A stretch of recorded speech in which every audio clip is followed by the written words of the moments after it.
Hiya, so I thought I'd do my February favourites. I've got quite a bit of stuff in front of me, and I want to get through it all, so I'm just going to dive right into it.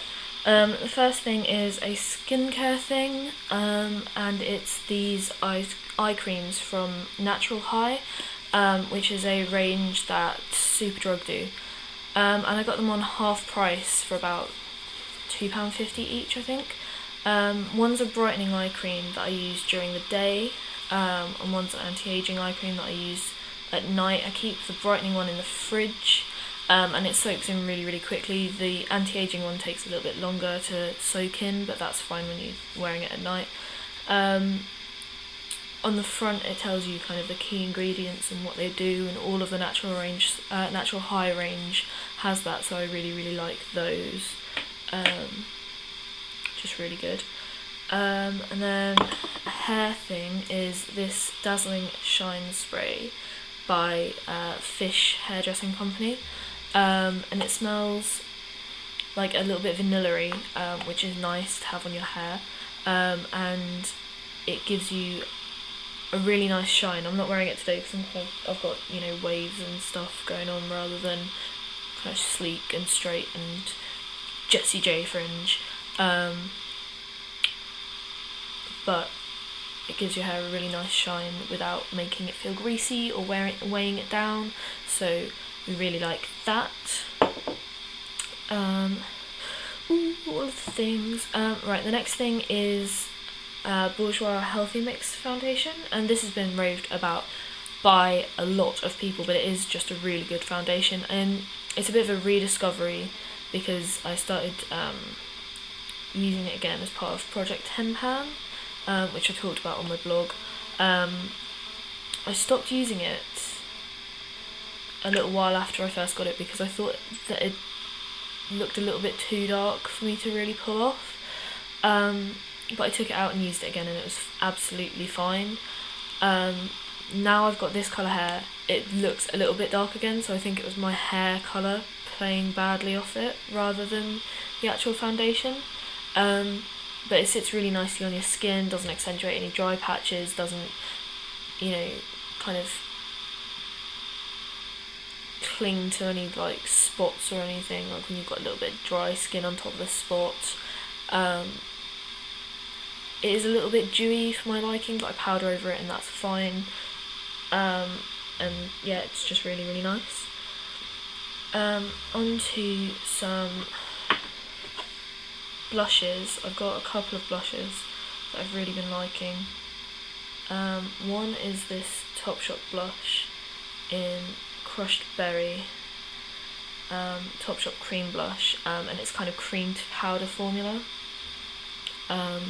Really, really blendable, really easy to kind of blend in, make look natural, and kind of just a really nice berry flush.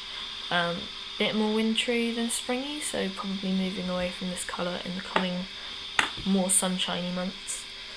The second blush I've really been liking is MAC Peaches Sheertone blush, and it is peaches in a blush. It's just a really nice peach matte shade, really, really flattering, really easy to wear, kind of chuck it on, go, no bother kind of shade. I'm not going to swatch it because it's really hard to get to come up in a swatch.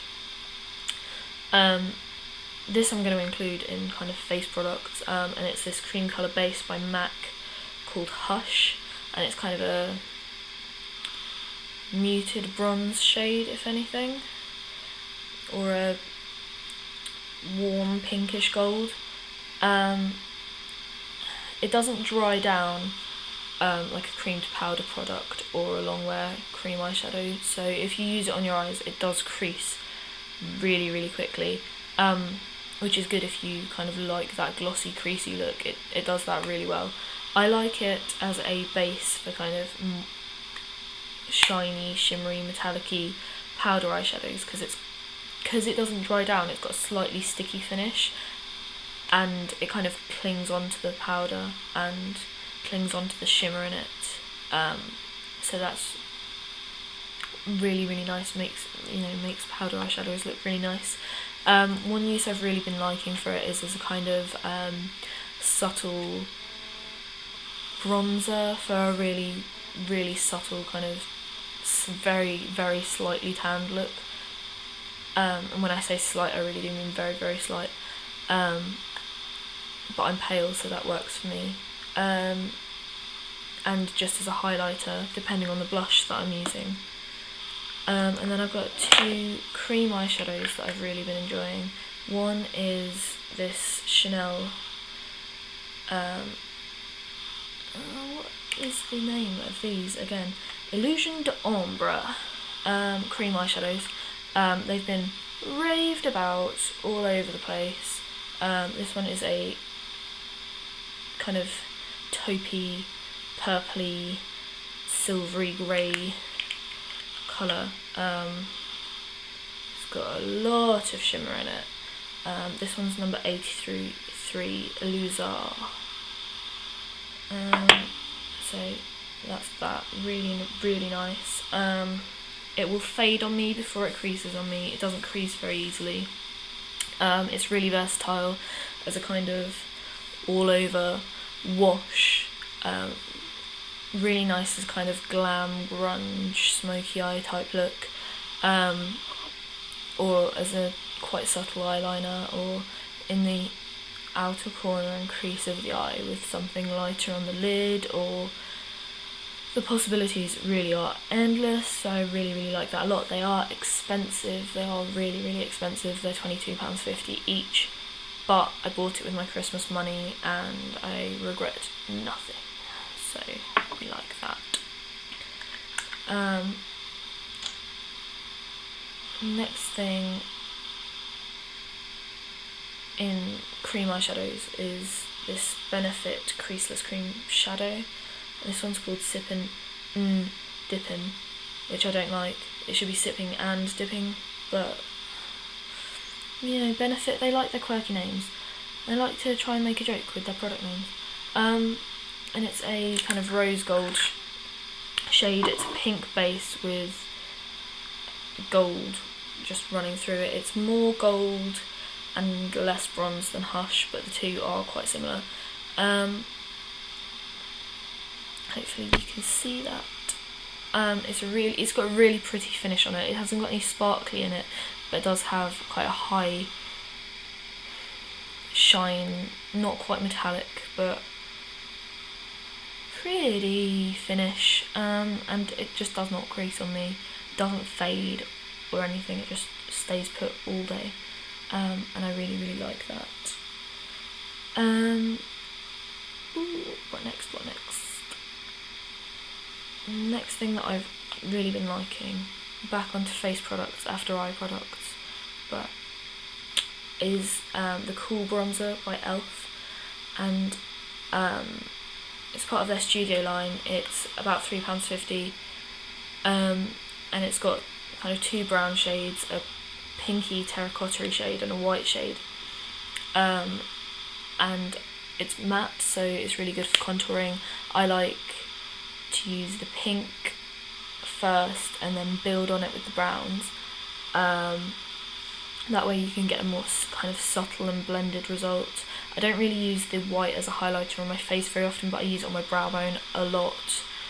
And it's got a really big mirror in it, so we like that aspect of the packaging. And for the money, it's really, really cheap and really, really good, so we like that. People that say it's difficult to find a matte bronzer, look no further. It's not difficult, it's at e.l.f. Because I'm kind of back on to face products now with the e.l.f. bronzer, I thought I would include this cream blush by number 7. It's part of their spring collection, which has this super cute packaging. I kind of hate that it's a round pan and a square thing. It just seems like a lot of wasted space to me and not very aesthetically pleasing. But the shade is really, really nice, so I'll forgive it that. It's called Blossoming Pink, and it's a kind of, it's not very pink, it's very, very coral, and it's got a very strong kind of red base to it. That's what it looks like. and it's a similar formula to the Topshop blush. It's really easy to blend out. It's a tiny little bit less cream to powder, kind of tiny little bit less matte, if anything. I really like the kind of strong red base that the colour has, because naturally most people's cheeks flush red, so it gives it kind of really natural blush look, and then the kind of coralness that the colour has makes it really kind of springy, summery, rather than winter, just got in from the cold, kind of Snow White type thing. So we really like that. And then 4 MAC lipsticks have made it onto my favourites list this month. 2 are Viva Glam shades. One is Viva Glam Nikki, which I know everybody is talking about, everyone and their mum. But I really like the colour. I genuinely would probably buy it for the colour if it wasn't for charity. It's a satin finish, which I'm not so keen on. I prefer other finishes from MAC. I'm not really sure why they made it a satin instead of amplified or whatever.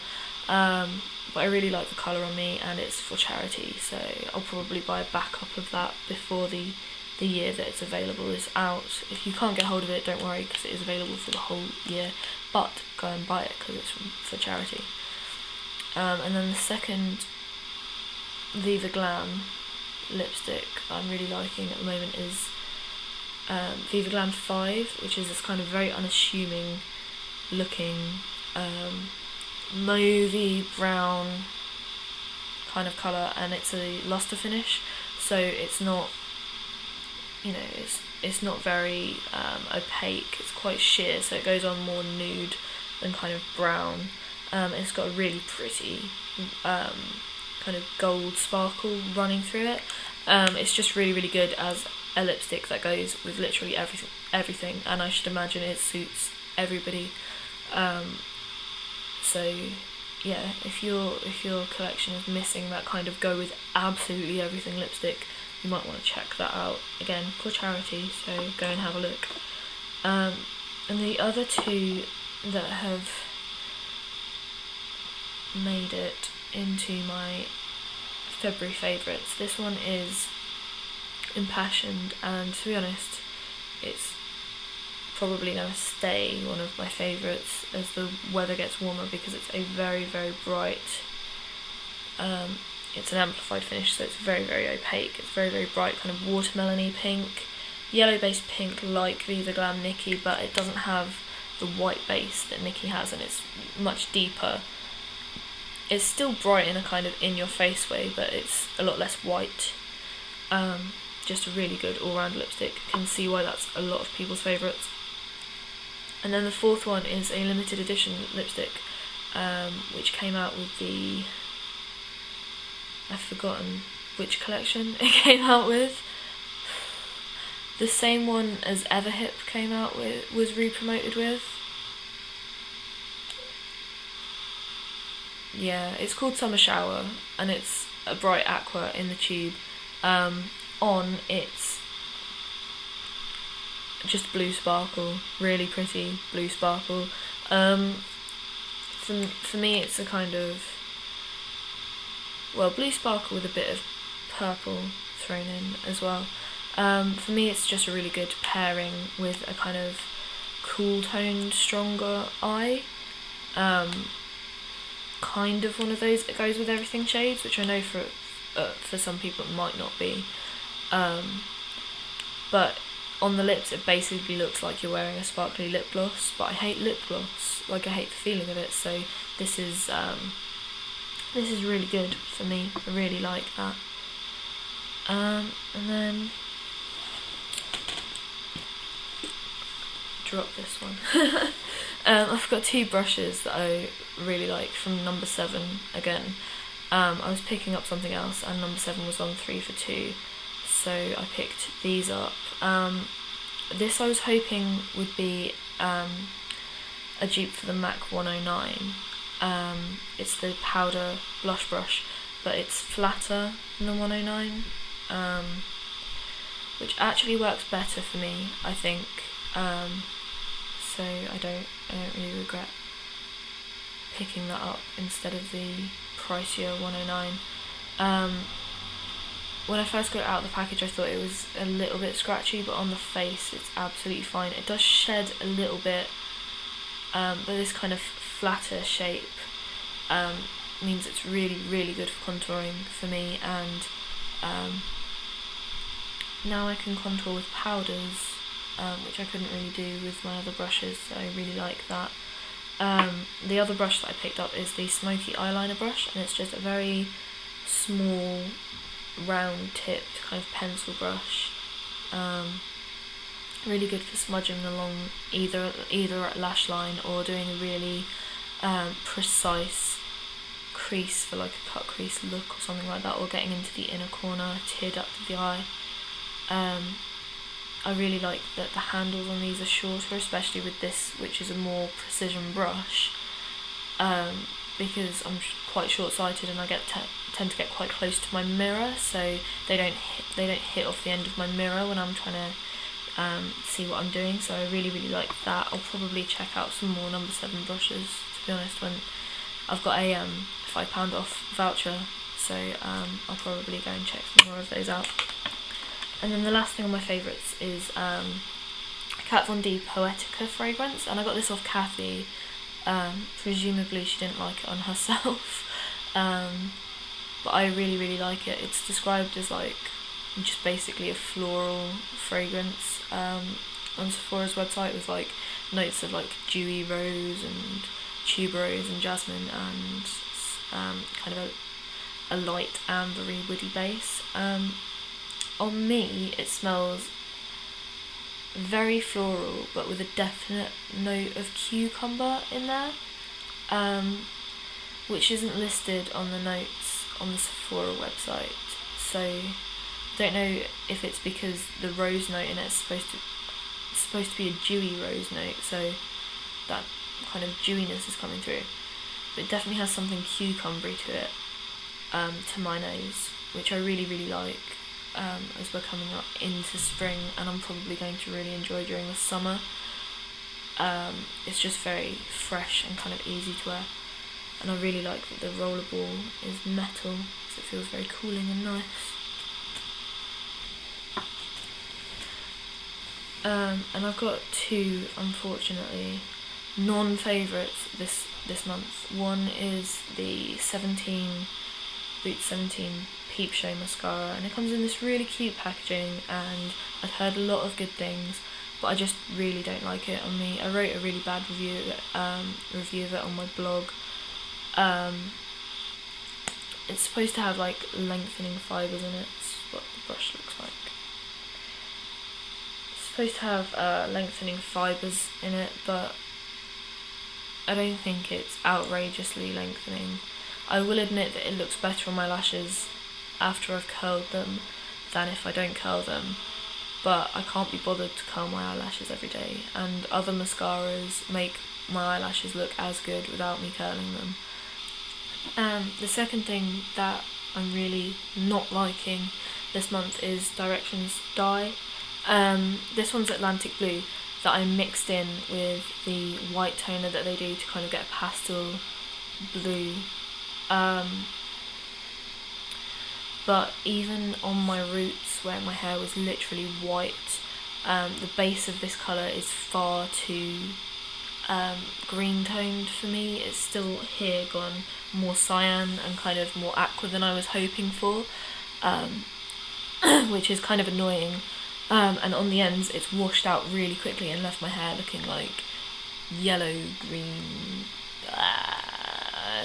Like, it's cool in a kind of mermaidy way, but I wanted more of a silvery toned blue, so I think I'm gonna bleach this out and try again with another brand, which I'm sure my hair will be very unhappy about, but deep conditioning treatments are there for a reason. And then one non-makeup, non-beauty favourite this month is supplements from Healthspan, and their website I think is healthspan.com. They might be a .co.uk. I'll put it in the description box. This one's flaxseed oil, which I take for vegetarian omega-3, because if you don't eat fish, it's quite difficult to get your omega-3 essential fatty acid type things. And the reason that they have made it onto my favourites list this month is because they're priced really, really well, really competitively, and they come in these kind of flat packaging, which are designed to fit through your letterbox, so that you don't have to go and pick them up at the post office. And I really wish that a lot of companies, I know it's impossible with certain products, but with products like this, or, you know, I wish other companies would think of this kind of thing, because these came through the door and I kind of opened them up, and they've got these clever like cardboard boxes that are like easy open, like the Amazon ones, and like looked at these like nifty long wide packaging, and it just blew my tiny mind that somebody had thought to do that. So that gets a massive thumbs up from me. I really, really like that. So yeah, easily pleased I am. And that's my favourites for February. Couple of not favourites in there for you. I'm sure I'll have some favourites during March. So I'll see you for another video like this in April, and hopefully before then with some other stuff. And thank you for watching. I'll see you soon.